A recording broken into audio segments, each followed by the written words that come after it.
ఇది ఏమంటారంటే దీన్ని మందిరము అంటారు. దీన్ని ఏమంటారండి? మందిరము. సంఘం ఎలా ఉండాలో చెప్పన? మందిరం అయితే మారిపోయింది, ఎలాగ పడితే అలాగ, ఇంజనీర్ని బట్టి, బేల్దారి మేస్త్రిని బట్టి మారిపోవచ్చు. మందిరములో ఉన్న మనం సంఘం స్వరక్తం ఇచ్చి కట్టాడు. ఈ సంఘం ప్రియులారా ఇది మారొచ్చు, కానీ ఈ సంఘం ఎప్పుడు ఎలా ఉండాలంటే రండి బైబిల్లో మన ప్రశ్నకి ఒక సమాధానం ఉన్నది. ఎఫెసీ పత్రిక 3వ అధ్యాయములో 21వ మాటను చదువుకుందాం. అడిగి వాటన్నిటికంటే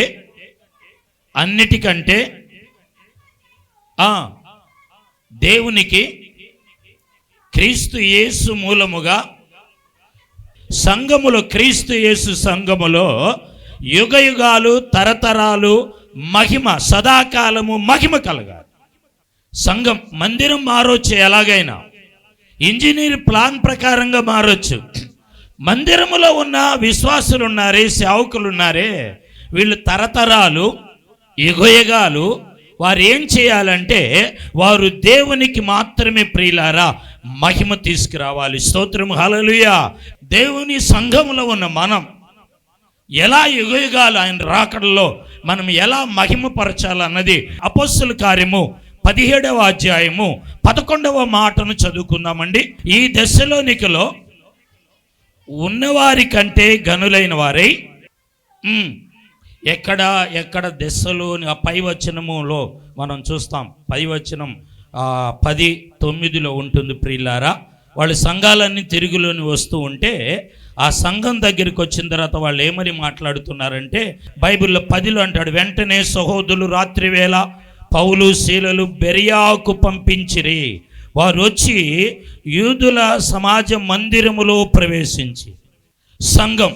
ఇప్పుడు ఈ సంఘం ప్రియులారా వీరు దశలోనికలో ఉన్న వారి కంటే గనులై ఉండిరి గనుక ఆసక్తితో వాక్యమును అంగీకరించి పౌలు శీలులు చెప్పిన సంగతులు అలాగ ఉన్నవో లేవో అని ప్రతిదినము లేఖనాలు వారు ఏం చేశారంటే ప్రియులారా వారు పరిశోధించిరి.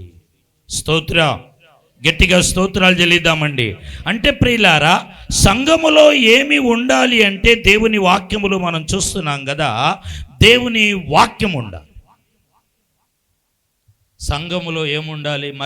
మహిమ తేవటం అంటే సంఘములో వాక్యం అంటే ఈ ప్లాస్టరింగ్ అయిన తర్వాత దీని గోడల మీద వాక్యాలు రాస్తాం, గోడల్లో కాదు. దావీదు ఏమంటాడంటే ప్రియులారా బైబిల్ గ్రంథములు అంటాడు కదా, నీ వాక్యము నా హృదయములో ఉంచుకుంటుని అంటాడు. నేను పాపము చేయకుండానట్లు ఎక్కడ ఉంచుకున్నాడు? డబ్బాలో ఉంచాడా? బీరువాలో ఉంచాడా? సంచిలో ఉంచాడా?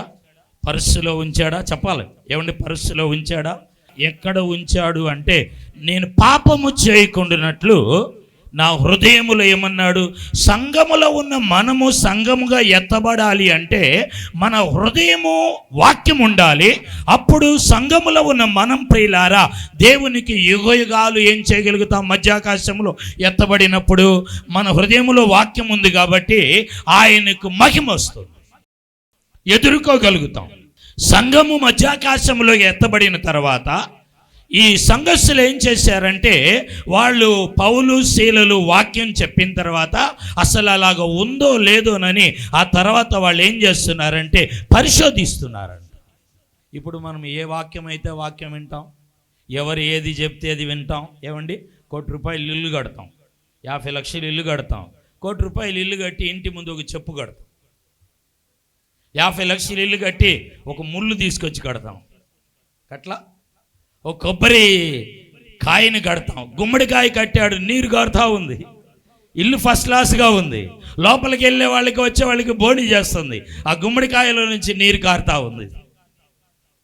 అంటే ఏంటి ప్రియులారా అంటే సంఘంలోనే ఉన్నాం, వాక్యం వింటున్నాం, కానీ వాక్యానుసారంగా మనం ఏం చేయట్లేదంటే మనము నడుచుకోవట్లేదు. నీలో వాక్యం లేదు, నువ్వు ఎవరు ఏది చెబితే అది వింటున్నావు. ఎక్కడ ఏ మందిరం అయితే అక్కడ పరిగెత్తుతున్నావు. ఎక్కడ స్వస్థత, ఎక్కడ ఆశీర్వాదం, ఎక్కడ అభిషేకము, ఏమండి ఎక్కడో లేదు. నీవున్న సంఘంలో ప్రియులారా, నీవున్న సేవకుని దగ్గర నువ్వు కట్టుబడి ఉంటే వాక్యం అలాగ ఉన్నదో లేదో వాక్యాన్ని పరిశోధించి వాక్యమును శుండంగా తెలుసుకొని, ఏమండి సంఘాలు మారటం కాదు, సేవకుల్ని మార్చడం కాదు.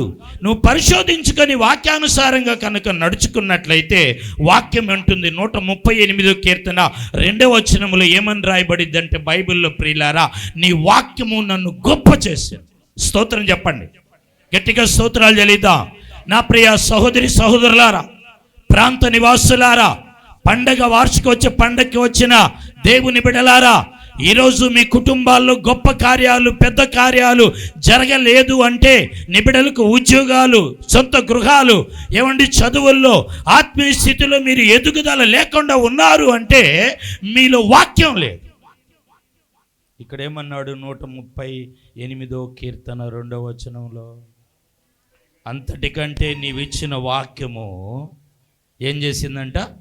నువ్వు గొప్పవాడు అవ్వలా, నీ సంఘం గొప్ప అవ్వలా, నీ విశ్వాసులు గొప్పవారు అవ్వలా, నీ బిడ్డలు గొప్పవారు అవ్వలా, పక్కింటి వారు గొప్పవారు అయిపోయారు, ఎదిరింటి వారు గొప్పవారు అయిపోయారు, నువ్వు చూస్తూ ఉండగా వెనకొచ్చిన వారు ముందుకెళ్ళిపోయారు. నువ్వు గొప్పవారు అవ్వపోవటానికి కారణం, ప్రియులారా, మందిరాన్ని మందిరంగా చూస్తున్నావు. సంఘంగా చేర్చబడి వారు బెరాకాలో ఉన్న సంఘం, దెస్సలోనికలో ఉన్న సంఘం, ప్రియులారా, పౌలు శీలను కూడా వారు ఏం చేస్తున్నారు? వారు నమ్మట్లా. ఎవరో సెల్లులు ఈ మధ్య వస్తుంది, లైవ్ వెళ్తుంది, చెప్పొచ్చు చెప్పకూడదు, చాలా జాగ్రత్తగా మాట్లాడాలి. ఆత్మీయుడు అంటే బాగా వాడబడుతున్నాడు అంటే శత్రువు తప్పకుండా ఉంటాడు. ఏదో ఒక చిన్న మాట దగ్గర మొన్న కూడా ఒకళ్ళు గుంటూరు నుంచి మెసేజ్ పెడతా ఉన్నారు, ఎడిట్లో చేసేసారు వాళ్ళు, ఏదో సినిమా యాక్టర్ల గురించి పెట్టేశారు, అది వెళ్ళిపోయింది. కాబట్టి జాగ్రత్తగా, ఈ మధ్య పేరు కూడా చెప్పట్లేదు, ఆ కొండ పేరు కూడా చెప్పట్లా. అసలు దూరం నుంచి చూస్తేనే, సెల్లులు చూస్తేనే అది నీసి వాసన, మడ్డి గొడ్డలు, అట్లాగుంటే అదేదో స్వామి అని పేరు పెట్టేసి నడుస్తూ ఉంటే ఆడ తెలియట్లా మొగ తెలియట్లా కాళ్ళ మీద పడుతున్నారు. సరే, ఏమైనా చెయ్యెత్తేమైనా ఆశీర్వదిస్తుందా ఆమె అంటే లేదు, తూ అని ఊస్తుంది. అబద్ధం చెప్పట్లా, దేవుని సన్నిధిలో నేను చూసింది చెప్పా, మీరు కూడా చూసారా? మైకిమ్మంటారా? చెప్తారా? అవసరం లేదులేండి, తల ఊపారు. తూ అని ఊస్తూ ఉంది, కాలుతో తంతా ఉంది. కూర్చోబెట్టి దేవుని వాక్యం బోధించి, సత్యాన్ని చెప్పి, తాగుడులో నుంచి విడుదలిచ్చి, వ్యభిచారంలో నుంచి విడుదలిచ్చి, దొంగతనంలో నుంచి విడుదలిచ్చి, ప్రియులారా, మతం కాకుండా మార్గంలో నడిపిస్తుంటే ప్రజలు రాట్లా ఊపించుకుంటున్నారు, వెళ్ళి తన్నించుకుంటున్నారు వెళ్ళి. ఒకసారి అయితే నోట్లో పెట్టుకొని తీసి అట్టేస్తే దాన్ని వెళ్ళి ఏరుకొని తింటున్నారు. కంప్యూటర్ ఓపెన్ చేసే వ్యక్తి, ఎడిటర్ చేసే వ్యక్తి, ఇంజనీర్ చదివే వ్యక్తి, ఫారెన్ పోయి తిరిగి వచ్చే వ్యక్తి దాన్ని తీసుకొని తింటున్నాడు. మెంటల్ అనాలా? ప్రపంచం ఎటుపోతుంది? దేశం ఏమవుతుంది? ఎవరు పరిపాలిస్తున్నారు ఈ దేశాన్ని? ఎందుకంటున్నానంటే వీళ్ళు పౌలు శీలను కూడా నమ్మట్లా. దేవుని వాక్యములో వాక్యం అలాగ ఉందో లేదో, ఈరోజు నీ సేవకుని మీద, సంఘం మీద, ప్రియులారా, ఎవరు ఏది చెప్తే తీసుకోవటం కాదు, అది అంగీకరించటం కాదు, ఎవరు ఏ మాట చెప్తే తీసుకొని అవలంబించటం కాదు. దేవుని వాక్యం ఏమంటుంది? వాక్యం ఏం చెబుతుంది? వాక్యం ఏమి నేర్పిస్తుంది?